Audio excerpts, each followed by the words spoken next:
FAULIEU. We're going to be checking out their brand new song, which is called Days. Do you know what? I just realized looking at this, they got 9,990 something subscribers. So at some point, sometime soon, someone is going to push them over that line. I hope that's very soon.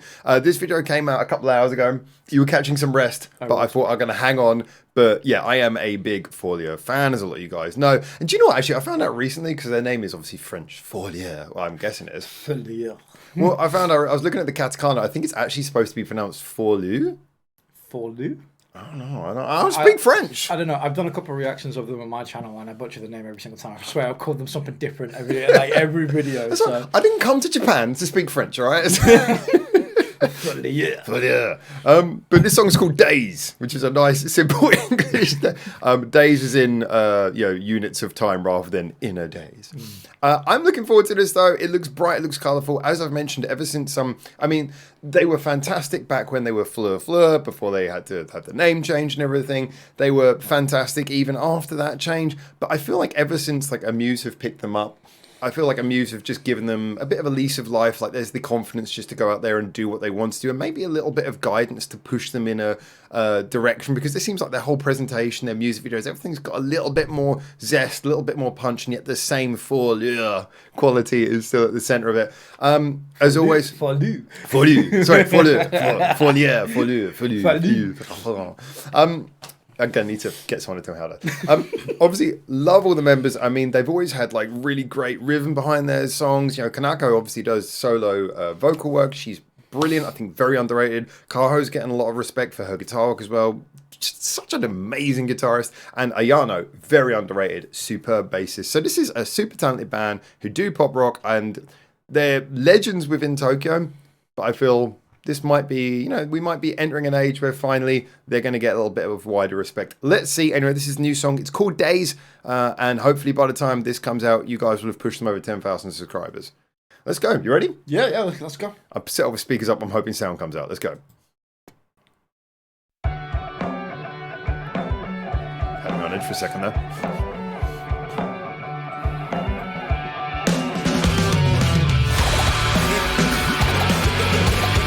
All of that 90s feel. Oh my god, this is a banger already.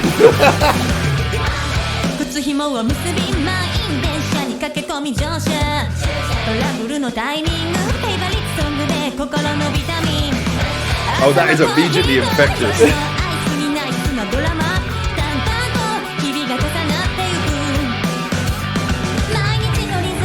Maybe we not go out and grab a skateboard again.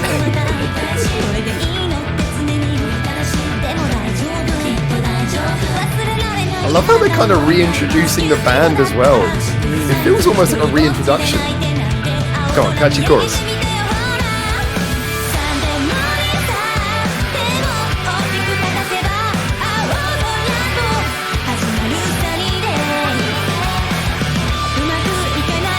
Oh, that secondary rhythm there.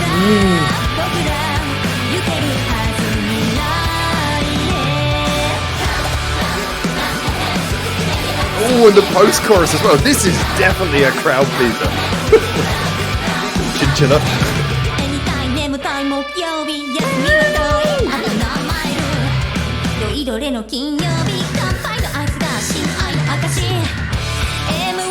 Love how they're using the rhythm of Kanako's voice. This needs to be on the soundtrack for the next 10-volt game.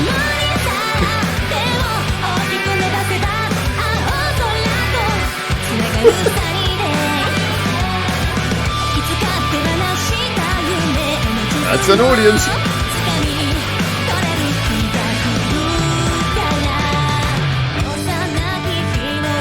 Okay, bridge time. Oh no, death to the rodents.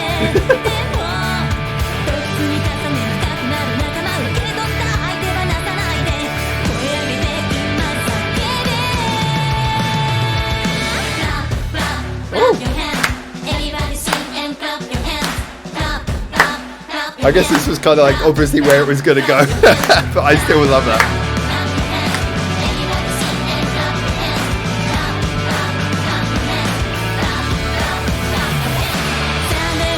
Oh, key change, of course. This is going for all the classic, like, pop rock hits. Weezer, eat your heart out.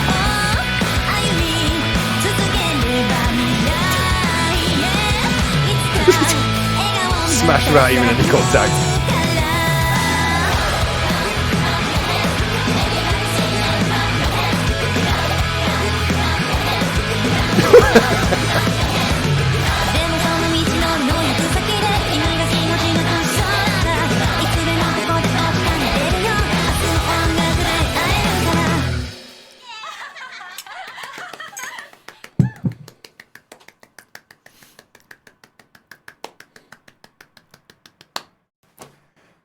Oh, 10 seconds. Yay!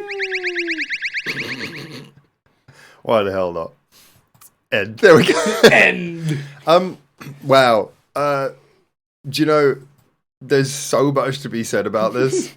I mean, the first thing is, I've got to be honest, as I said before, like, we all know FAULIEU, or FAULIEU. I'm going to call them FAULIEU. FAULIEU is what I'm calling them. I'm loving just this constant chinchilla presence. The one thing we know about FAULIEU is that they can deliver, like, really good quality rock songs, you know, intricacy, all that kind of thing. But I said, going back to the day, with some exceptions, pre-FAULIEU days, with some exceptions, they've more been about writing like really interesting songs than necessarily writing immediately, obviously catchy hits.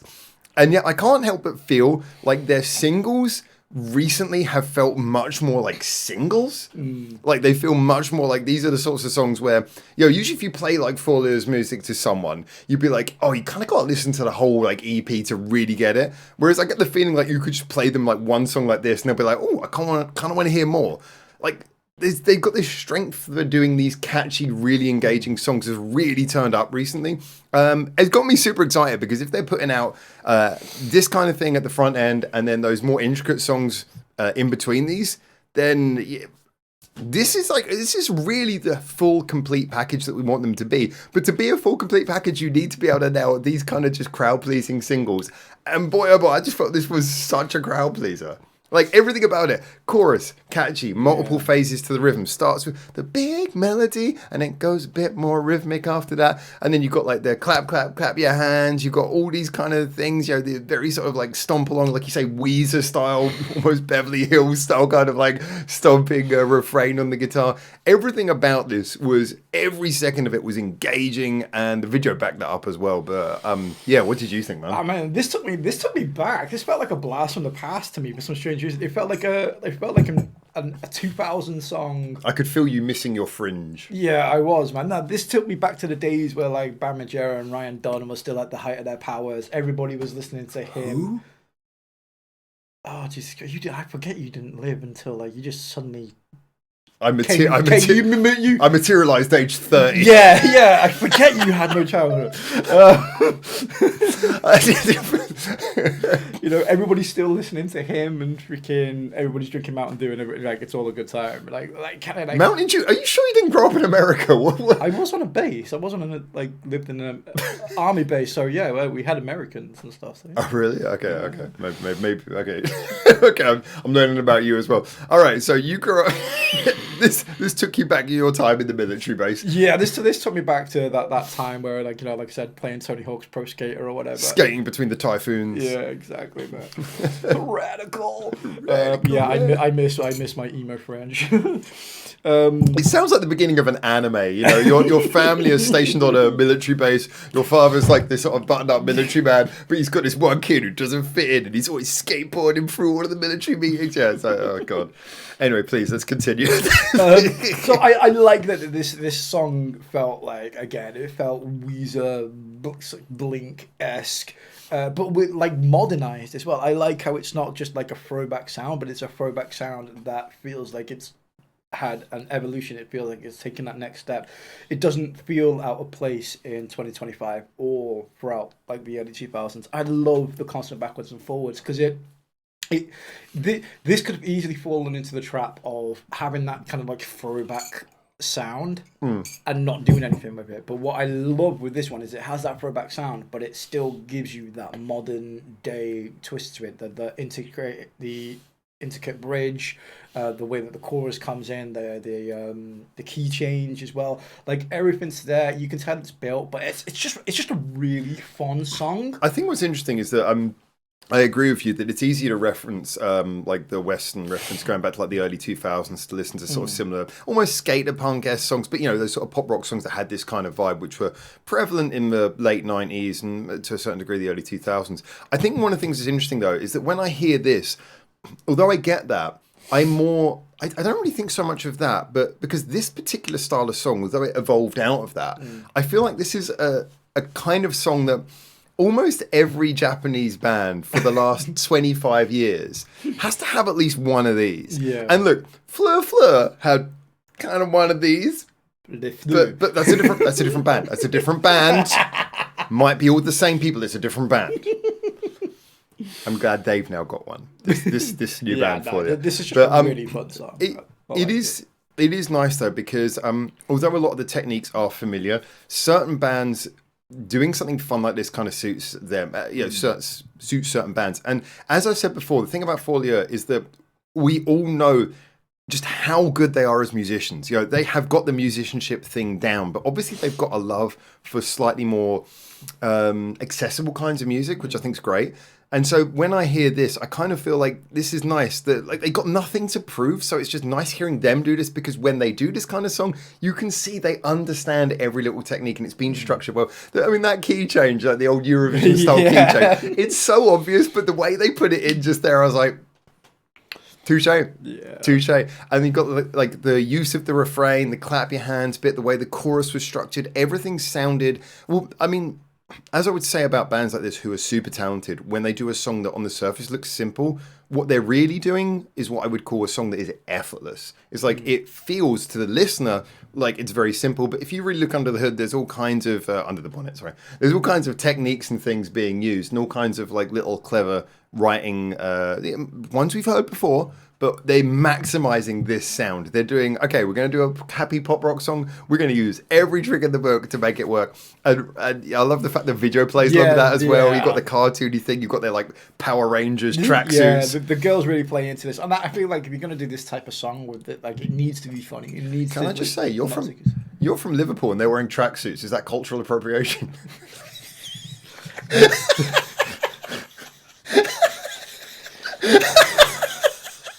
Feel insulting my people. That's your national dress, man.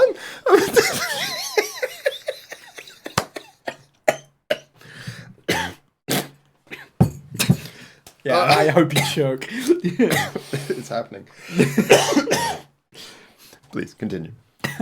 I don't think people from Liverpool are on trackies like since like the 90s, lad. I get what you're saying. In all fairness, yeah, we're referencing a lot of old man stereotypes right now, aren't we? Look, honestly, I found this a ton of fun. As I say, the main thing is that we know FAULIEU can do all kinds of stuff, so it's just nice if they say FAULIEU have got a single, it comes out as bright and as happy like this.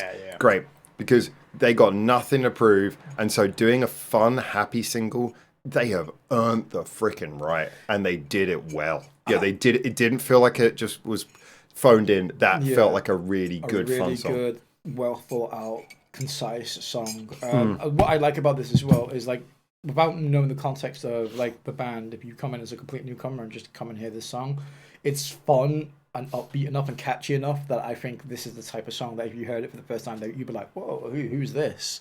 I think if you heard this for the first time, it would be weirdly interesting because you'd probably get engaged by this. And if you're a muso, the more you listen to this afterwards, you actually go down the rabbit hole going, "Oh my god, look at all the other stuff." It's like this is like a good, like a single should be. It's a good access point where everything you find afterwards is just going to add more and more to it because this is such a simple starting point. But I would say what really impressed me about this is that from the minute it came in, the minute that first like riff dropped in, we were immediately banging our heads. And we're not like reactors. It's just that was such a good beginning. Like the way it comes at the beginning is just like Do you know what the weird thing is? It's like I didn't realize how much I needed or craved those like weird early 2000 tones. I've not heard a song like this in ages. It is interesting because I think to you that's I do get that, but to me it's weird. I don't think of this song like that, but I do totally understand where you're coming from on that. Yeah, for me it's like a flashback to memories. Even though like the song's completely modern and came out this year, I can't help but listening to it and I'm like, oh, that just takes me back. I reacted to another band who came out quite recently. I think it was Ether. Ether was the name of the band, and like one of the members was like one of the founding members of Bright Ear or something, and there was this band who came together recently, and they had like their first ever music video, and again it was bright and colourful like this, and there's a few bands who are doing this who like introduce themselves through bright colourful videos, but I really noticed how in this video they take time and they reintroduce each member as well. I did not know Ayano played bats. I'm assuming that changes. It does change, right? Okay. I was like, you should have just left it at that. Like that, that was more appealing. Bats? What the hell? What, bats are more appealing than bass? You bassist. But yeah, for me, this was. It felt like they kind of probably know with the Amuse thing. I'm going to take a guess that they're going to be coming through to a little bit more of a wider audience, and I like the fact that even though to people who are into the Tokyo music scene, we all know this band really well, and we know like Ayano in Unwave, Kanako in the solo stuff, Kaho doing the Gibson Epiphone replay band with Trident. We know kind of like them all doing their own little things as well. And Mimori's actually popped up in a couple of projects as well. She's guest drummed for a few bands, I'm pretty sure of that. And we know them really well, but it felt like this was going, okay, we want to broaden the net, we're going to reintroduce them, get new fans on board, and I just thought the whole vibe of this was amazing. Yeah. I really liked it. You reminded me of the Gibson replays, actually. I totally forgot they worked together with the... So you know Kaho, the guitarist. Yeah, same, yeah. All right, anyway, I thought this was great. Get in the comments as always. Tell us what you think. Anything you want to add on this one? Nah, stay chill, dudes. He really has gone back to the early 2000s. Until we hopefully see you very soon in Japan for the next one of these. For now, ciao, ciao.